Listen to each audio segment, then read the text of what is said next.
Alright, so I'm here for your regular reminder that it's okay to be hyped. Press start.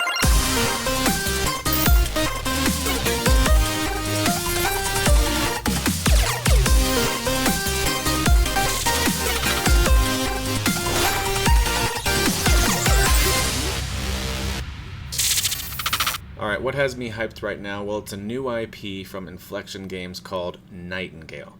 Now, this game has been announced, I think, since the Game Awards, maybe, of 2021. I could be wrong on the date there, but we've known about it for a little while.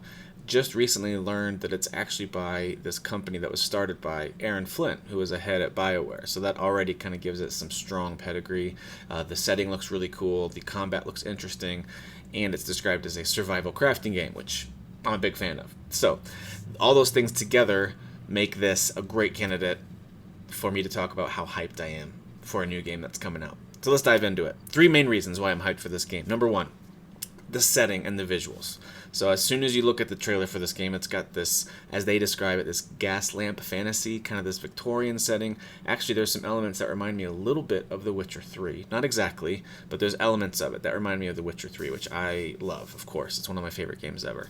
So some of the monster design and some of the setting, especially that Blood and Wine DLC from The Witcher 3, I get some vibes there, like bright colors, kind of Victorian-era France, countrysides, and I'm not sure if that's totally what they were going for, although I do remember hearing something from the developer about this book he had read about the Napoleonic Wars at that time period. So I think that was definitely an inspiration for the look and feel. So I love the setting. I think the monster design looks great. Some of the shots of the giant trying to stomp on you and on your base was really, really cool looking. So I think the setting, the visuals looks great. That's reason number 1.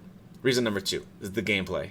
So if you watch any clips of this game in action, it's got first-person shooter vibes to it, of course. You get a number of different guns, and they've talked about some melee weapons and maybe even magic in the trailer. That looked like they were casting magic at one point. At least that's the vibe that I got. I'm not sure if it's totally, here's your magic spell you can cast, or if it's an item you use. I'm not sure yet. But definitely a first-person perspective for the gameplay, and then it had an element of combination of ranged and melee, and clearly a wide variety of guns. Some of the double-barreled shotgun stuff looked really cool, and from what the dev has said, you can craft all these things, upgrade all these things. So as you collect new resources and you build better gear and tools to go get better resources, you can start making better weapons. And so I thought that the gameplay looked like a lot of fun. The hunting looked cool. It looked like some stealth elements as well. And then the combat just looks like a lot of fun. It doesn't look like, a lot of survival games, the combat's the weak point.